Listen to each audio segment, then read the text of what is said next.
প্রিয় শিক্ষার্থীরা, আজকে আমরা গণিতের কিছু বেসিক নিয়ম নিয়ে আলোচনা করব। আমরা প্রায় দেখি যে স্টুডেন্টরা গণিতের বেসিকগুলো না পারার কারণে অনেক অঙ্কের যে তারপরে মাঝপথে আটকে যায়।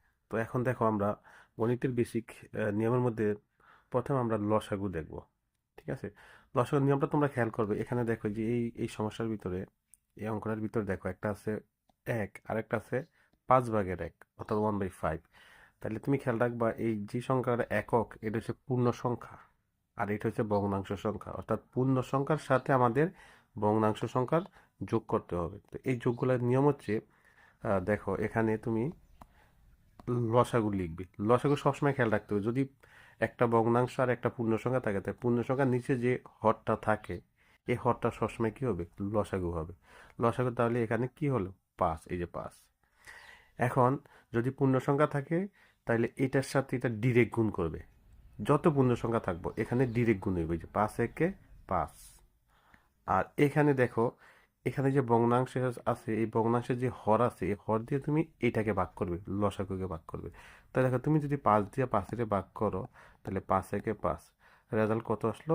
1। তাহলে যে 1 তুমি পাইছো, এই 1 দিয়ে উপরে যে যত থাকবে, 2 থাকলে 3 থাকলে যাই থাকবে, এই রেজাল্টের সাথে তুমি উপরের এই লবটাকে গুণ করবে। তাহলে 1 আর 1 গুণ করলে এককে 1। তাহলে দেখো, এখানে আমরা পেলাম নিচে 5-এর 5 আর উপরে 5 আর 1 6। তাহলে তুমি এইভাবে করবে। এরপরে দেখো, আমরা যদি এই অঙ্কটা দেখি, দেখো এখানে লসাগু কত হবে? 5। কারণ এখানে আর কোনো ভগ্নাংশ নাই। যদি একটা ভগ্নাংশ থাকে, তাহলে যে হর থাকবে ওই হর হবে কি? লসাগু। তো এই যে লসাগু 5। তা আমি বলছি, যদি পূর্ণ সংখ্যা থাকে, যেমন এখানে পূর্ণ সংখ্যা একটা 2, তাহলে 2 এর সাথে এই 5 ডিরেক্ট গুণ করবে। তাহলে 5 দুগুণা 10, এই যে 10 যোগ। আর এখানে দেখো, এই 5 দিয়ে 5 এর ভাগ করবে।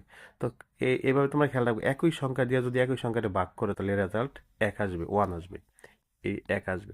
তাহলে এই 1 এর সাথে তুমি 3 গুণ করলে 3 একে 3। তাহলে কিন্তু এই যে জিনিসটা এইভাবে হয়ে গেল।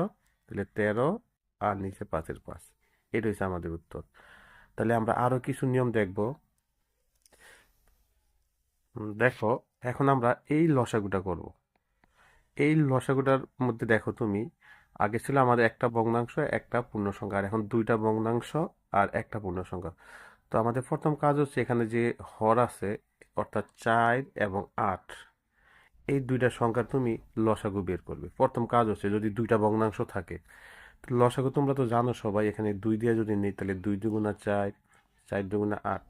তাহলে এখন আবার 2 দেওয়া যায়, তাহলে 2 ওকে 2, 2 দুগুণা 4, আর যায় না। তাহলে আমরা পাইলাম এই যে 2 2 2। এই তিনটা 2 যদি আমরা গুণ করি, তাহলে লসাগু হচ্ছে 8। তার মানে এখানে লসাগু 8। তো দেখো, এখানে কিন্তু প্রথমে কি আছে? পূর্ণ সংখ্যা। তো পূর্ণ সংখ্যা থাকলে তুমি ডিরেক্ট গুণ করবা। 8 একে 8, যোগের যোগ। আর এই সাইড দিয়ে তুমি 8 এর ভাগ করবা। তো জানো, সাইড দিয়ে 8 এর ভাগ করলে 4 দুগুণা 8, 2 আসলো, এই যে 2। এখন এই 2 এর সাথে এই 3 গুণ করবে, তাহলে 3 দুগুণা এই 6। আবার দেখো, এখানে আছে কত? 8। এখানে 8 দিয়ে 8 এর ভাগ করলে একই সংখ্যা, একই সংখ্যা গুণ করলে 1 হইব, ভাগ করলে ভাগ করলে 1 হইব। 1 এর সাথে 5 গুণ করলে 5 একে 5। এই তো এখন দেখো, এই 8 এর 8, এরপরে তোমার এখানে সবগুলা যোগ করে, এখানে 14, 14 আর 5 19। এই যে এটা হচ্ছে উত্তর।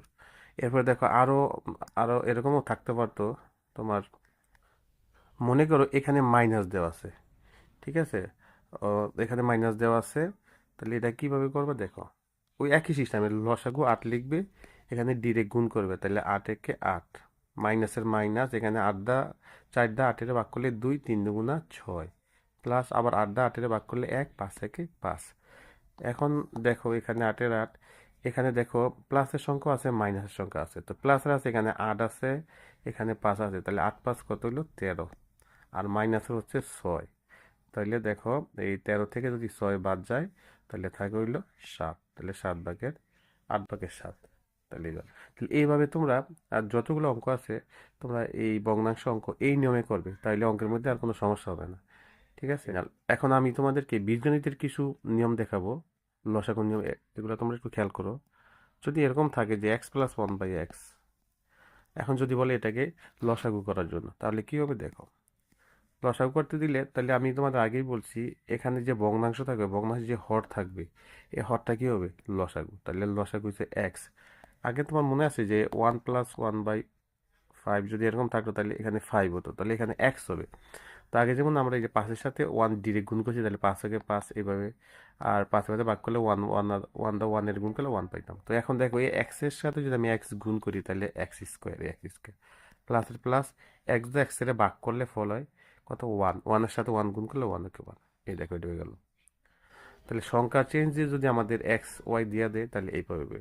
তাহলে আমি তোমাদেরকে আরো কিছু দেখাইতেছি। এক্স স্কোয়ার, তাহলে এরকম তিনটা আছে, ঠিক আছে। তো বীজগণিতের ক্ষেত্রে তোমরা খেয়াল রাখবে সবসময় যদি এক্স বা এখানে যে কোনো সংখ্যা দেওয়া থাকে, সরি, এখানে যে কোনো অক্ষর দেওয়া থাকে তাহলে এই যে এখানে যে পাওয়ার আছে এই পাওয়ার কিন্তু 1 আছে মনে মনে, আর এই পাওয়ার 2 আছে। তো এই দুইটা হরের মধ্যে যেই পাওয়ারটা বড় লসাগু সেইটা হবে।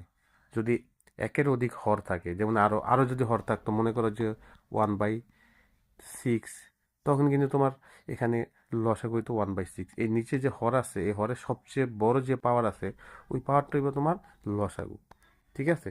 তো এখন দেখো এখানে আমরা এটা এটা করে দেখা যাচ্ছে তোমাদেরকে। তো এখন দেখো এখানে কিন্তু আমাদের এই হর লসাগু পাইলাম কত x²। তো এখন পূর্ণ সংখ্যা মানে এখানে একটা সংখ্যা এটার সাথে এটা ডিরেক্ট গুণ করবে তাহলে এক্স কিউব প্লাসের প্লাস। আর এখানে দেখো এই এক্স দিয়া এটারে ভাগ করবা, এই এক্স দা x² ভাগ করবা। তো তুমি এখানে একটু ভাগ করে দেখো x² এক্স দা ভাগ করবে, তাহলে এখানে ভাগ করলে একটা থাকে, এই যে এক, রেজাল্ট পাইলাম এক্স। তাহলে এক্স এর সাথে এখন তুমি এই যে এটা গুণ করবে।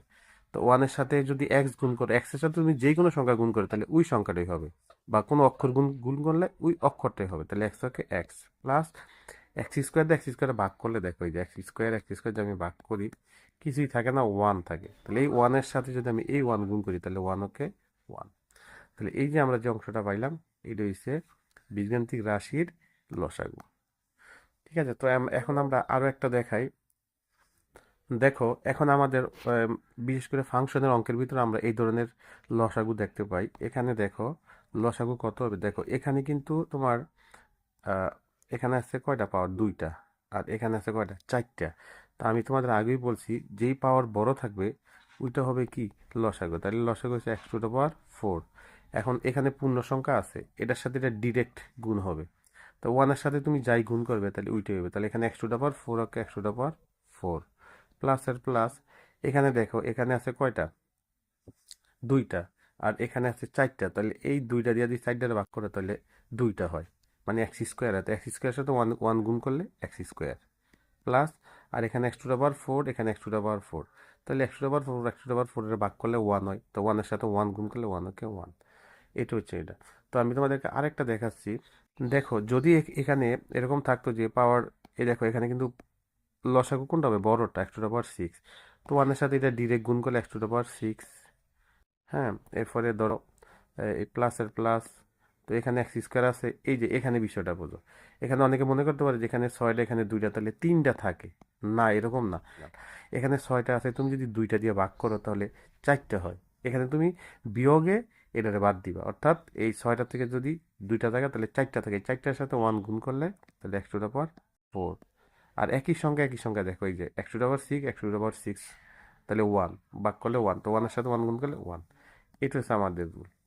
তাহলে আশা করি তোমরা এই বিষয়টা পুরো বুঝতে পারছো। এখন আমি তোমাদের কিছু কাজ দিচ্ছি, তোমরা এই কাজগুলা করে আমাকে দেখাবে।